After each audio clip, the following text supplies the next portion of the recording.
श्लोक 1 षट्चक्र निरूपणम। श्री गुरु मुखेन समुत्पन्नम ज्ञान यत् तत्व निर्णय तदीह प्रवक्ष्यामि सात्काना सुखावहम। सरल भावार्थ, मैं वह ज्ञान जो मेरे गुरु के मुख से उत्पन्न हुआ है और जो तत्व का निर्णय करने वाला है, अब साधकों के कल्याण और सुख के लिए प्रकट करने जा रहा हूँ। हर ज्ञान की मूल धारा गुरु से प्रवाहित होती है। गुरु का वचन केवल शब्द नहीं होता, वह साधक के अज्ञान को चीरकर भीतर प्रकाश उत्पन्न करता है। वही प्रकाश साधक को अंधकार से निकालकर सत्य के द्वार तक पहुंचाता है।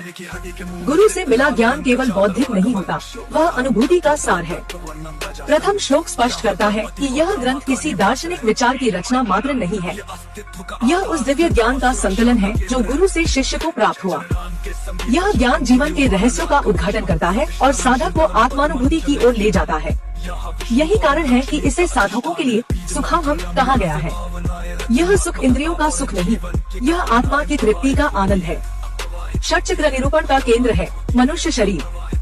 यह शरीर केवल देह नहीं, बल्कि ब्रह्मांड का प्रतिरूप है।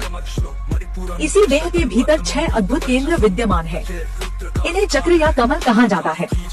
ये है मूलाधार, स्वाधिष्ठान, मणिपूरक, अनाहत, विशुद्धि और आज्ञा। इन 6 चक्रों के पार जाकर साधक सहस्रार तक पहुंचता है, जहां अनंत का अनुभव होता है। प्रथम श्लोक साधक को यह स्मरण कराता है कि यदि वह इस यात्रा पर बढ़ना चाहता है, तो सबसे पहले गुरु से मिली ज्योति को अपने हृदय में स्थापित करना होगा, क्योंकि गुरु के बिना यह पथ केवल अंधकार है। पुस्तकें मार्ग दिखा सकती हैं, किंतु उस मार्ग पर चलने की शक्ति और स्थिरता गुरु की कृपा से ही आती है।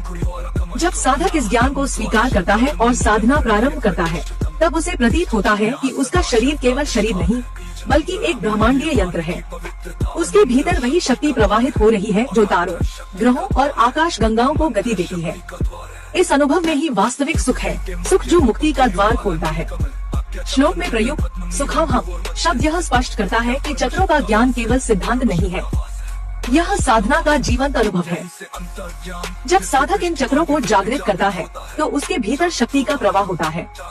यह प्रवाह केवल ऊर्जा का नहीं, बल्कि आनंद, शांति और मुक्ति का स्रोत है। यही है प्रथम श्लोक का सार। यह केवल प्रस्तावना नहीं, बल्कि निमंत्रण है। यह कहता है, यदि तुम भीतर छिपे रहस्यों को जानना चाहते हो, तो गुरु से मिली ज्योति को आधार बनाओ और साधना में प्रवृत्त हो जाओ। यात्रा आरंभ हो चुकी है। प्रथम श्लोक साधक को बुला रहा है। यह कहता है, तैयार हो जाओ, क्योंकि अब तुम्हारे भीतर के कमल जागृत होने वाले हैं। तुम्हारी हर श्वास में ब्रह्मा का रहस्य प्रकट होगा और उसी रहस्य में तुम अपने वास्तविक स्वरूप का साक्षात्कार करोगे।